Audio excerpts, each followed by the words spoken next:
네, 부자들은 경제신문에 읽는다 한국투자증권 안녕사 김건희 팀장입니다. 안녕하세요. 네, 안녕하십니까? 네, 오늘 삼성전자, SK하이닉스 떨어지는 것부터 확인하셔야 되겠죠, 여러분. 시가총액 상위 종목들 함께 볼까요?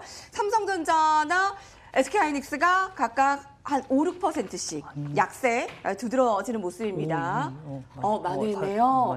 다행입니다. 삼성전자 지금 2%의 하락입니다. 45,100원이고요. SK하이닉스가 3.5% 하락으로 76,000원대. 시초가보다는 좀 만회를 시켰지만 그래도 이것의 기술주의 급락 발발은 바로 미국이죠. 월가 시각에서 기술주 중심의 조정이 길어질 수도 있다라는 시각이 제시가 되네요. 나스닥이 얼마나 다른 시장 수익률을 상회했는지를 고려하면 기술업종 조정은 이미 오래전에 일어났어야 한다. 단기 조정보다 더 장기적일 수 있다. 앞으로 일부 추가 하락이 예상된다. 투자자들이 신흥국의 위기 전염과 미국의 강달러 우려에 주식 등 위험 자산에 대한 노출을 최소화하려는 성향을 보이면서 글로벌 시장이 대체로 약세를 보이고 있는데 그래도 견고했던 미 증시까지 흔들리면서 특히 이 조정을 나타내는 이 기술주가 흔들리면서 이 주도의 역할에 의문을 품고 있습니다. 어떻게 바랍니까? 네, 그렇습니다. 실제적으로 팡 주식부터 최근에 조금 망가지는 모습이 나왔었다는 얘기를 해드리겠고요. 또 하나 바로 이 반도체 라인들이라고 할 수 있는 이런 업체들, 마이크론의 대표적인 이런 회사가 지금 현재 망가지고 있다는 얘기를 해드리겠습니다. 실제 가장 큰 원인은 뭡니까? 실제 반도체 디램 가격이 조금 하락을 하고 있는 모습이 나타나고 있기 때문이다라는 얘기를 해드리겠습니다.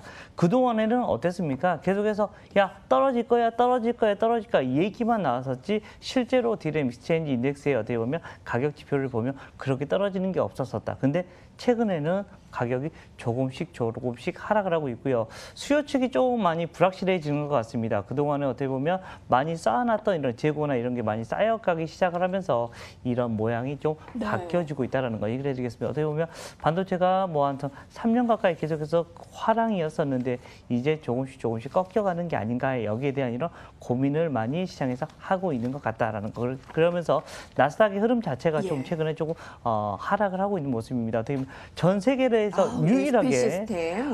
유일하게 많이 올라가고 있었던 바로 이 나스닥과 다우가 조금씩 무너지는 게 아니냐 이런 고민을 시작이 된다라는 얘기를 드리겠습니다. 예. 기술주에서 한 발 물러서고 있다. 투자자들이 무역이나 실흥시장 리스크를 포함해 일부 요인을 고려해 다소 조심스러워하고 있다라는 시각이 월가 중심으로 이거는 지금 해외 주식 투자 전략가들의 의견이고요. 간밤에 기술주 중심의 나스닥 지수가 하락을 하면 3거래일 연속의 하락이 오잖아요. 시가총액 1위 애플과 아마존이 각각 1.7%, 1.8%. 근데 반도체주의 하락폭이 더 컸다는 겁니다.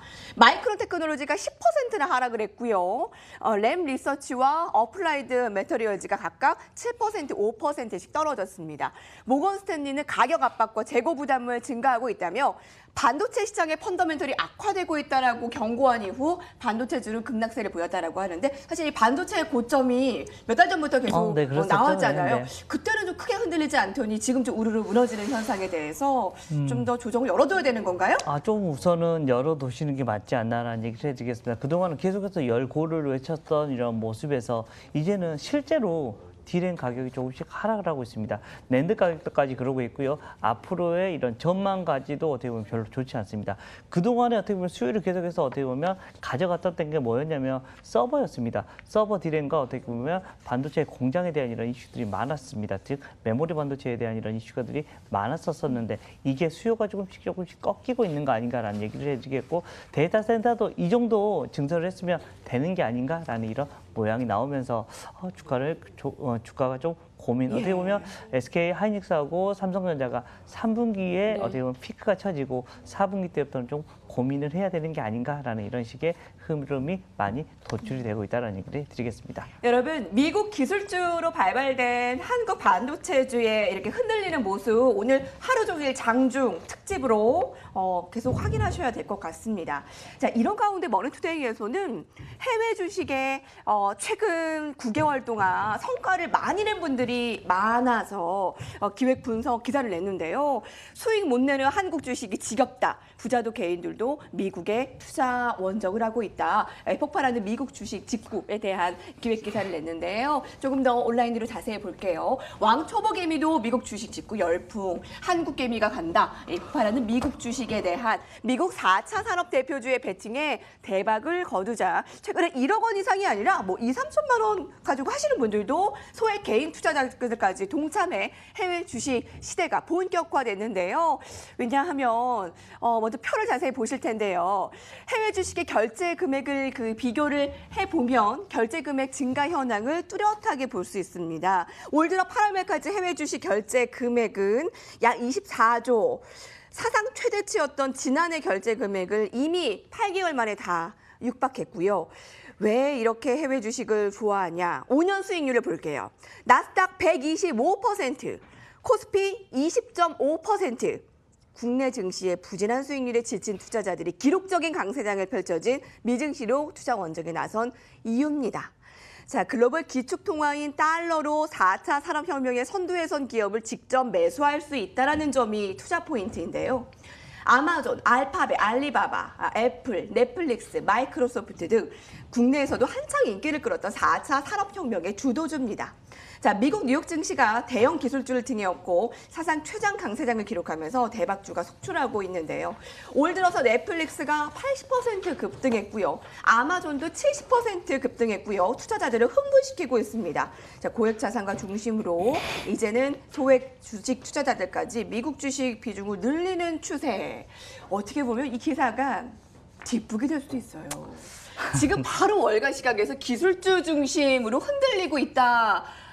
라고 했는데 오늘 기획 기사는 이게 나왔다는 겁니다. 미국 주식에 대박이 난 분들의 얘기가 어떻습니까? 지금이라도 가능한 건가요?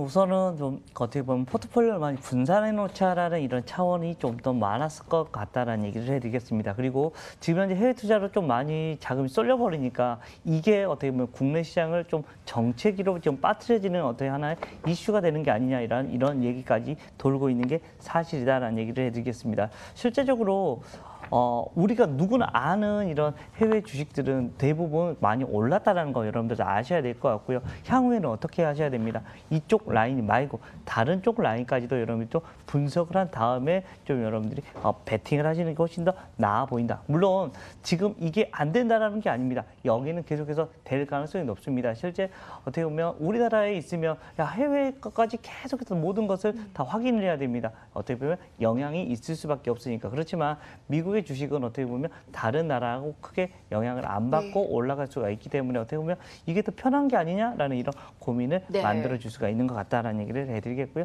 그래도 여전히 어떻게 보면 아마존 같은 이런 주식들은 앞으로의 미래를 계속해서 꿈꾸면서 갈 수 있는 주식은 분명히 맞다라는 얘기를 드리겠습니다. 질문에 지금 주식해도 되는 미 주식은 아마존. 예, 좋습니다. 그렇습니다. 네, 저는 아마존이 어떻게 보면 전 세계 어떻게 보면 데이터 센터 1위 업체입니다. 이 데이터 센터라는 것은 전 세계가 어떻게 보면 5G 상태에 5G 상태 그리고 어떻게 보면 4차 산업혁명의 시대로 넘어간다라는 거 여러분들 잘 아실 겁니다. 이렇게 되면 당연스럽게 이 데이터 센터를 이용할 수밖에 없다라는 거 여러분들이 기억해 주시면 좋을 것 같고요. 전 세계 결국은 1위입니다. 우리나라에서도 아마존 데이터 센터를 쓰고 있다라는 거 여러분들 잘 기억해 주시면 될 것 같고요. 주가는 어떻게 보면 더 위로 올라와 줄 수 있는 모습이 좀 많다라는 얘기를 드리겠습니다. 여러분 이런 의견들이세요. 포스코, 삼성물산, 롯데케미칼 수익 못 내려 한국 주식 지겹다. 전량 매도하고 아마존, 페이스북, 알리바바로 갈아탔다. 미국 주식에 투자한 분. 내가 이게 다 뭐 미 주식이 좋다라는 그 핵심보다 다양한 그렇죠. 분산된 그런 포트폴리오, 다양화된 포트폴리오 일환으로 이렇게 수익을 내고 있다라는 것으로 힌트를 얻어보시면 되겠고요. 그리고 이제 글로벌 기업의 4차 산업혁명의 주도 업종을 매수한다라는 것이기 때문에 또 우리 주식과 또 동떨어질 수가 없는 이야기고요. 한번 전해드립니다. 오늘 특징 좀 볼게요. 반갑습니다. 새로 코스닥 시장 상장했습니다. 디지캡이네요. 공모가가 12,000원이었는데요. 오늘 시초가 13,250원으로 공모가 대비 10.4% 크게 상승이 됐습니다. 공모가가 12,000원에서 90에서 200% 사이에 호가가 접수됐는데요. 시초가 주가가 110%이 수준으로 결정이 됐고요. 일반 공모 청약 경쟁률이 900대 1이었는데요. 방송보안 솔루션 기업으로 2014년 코넥스에 상장됐는데 자, 시초가보다 많이 떨어졌죠. 지금 한번 주가 흐름 볼까요? 12,000원대인가요? 네, 그렇습니다. 네, 공모가 흐름 정도에서 12,000원도 공모가보다도 떨어졌네요. 기대감 뭐 크지 않나 봐요? 네, 아닙니다. 뭐 우선은 조금 팔고 보자가 좀 커지는 것 같습니다. 이게 코넥스에서 올라오다 보니까 개인 투자자나 이런 여러 사람들이 실현을 하자라는 의견이 좀 컸었던 것 같다라는 거 얘기를 해드리겠고요. 추가적으로 좀 안 밀리는 거 보면 이 정도 라인이 오늘의 어떻게 보면 저점이 진행이 될 수 있습니다. 물론 상장되는 종목이기 때문에 지금 변동폭이 상당히 클 수밖에 없는 게 사실이다라는 얘기를 해드리겠고요. 조금 실적이나 이런 것은 좀 긍정적으로 좀 바뀌어가고 있으니까 단기 조정 후에 다시 조금씩 상승 쪽으로의 흐름이 나타나지 않을까. 그리고 또 어찌됐든 코스닥으로 넘어온다는 이 기대감 때문에 어떻게 보면 장외 시장에서 계속해서 올라오고는 있었다라는 거 분명히 주가는 쭉 네. 우상향하다가 오늘 잠깐 좀 내려와주는 모습이 나타났던 것 같다라는 얘기를 드리겠습니다. 네, 오늘 여기까지 보고요. 최근 5년간 나스닥이 125%, 코스피 20% 이렇게 되는 날 기대해 봅니다. 우리가 오늘 네, 여기까지 그렇습니다. 볼게요. 네, 부자들의 경제신문을 읽는다 함께합니다.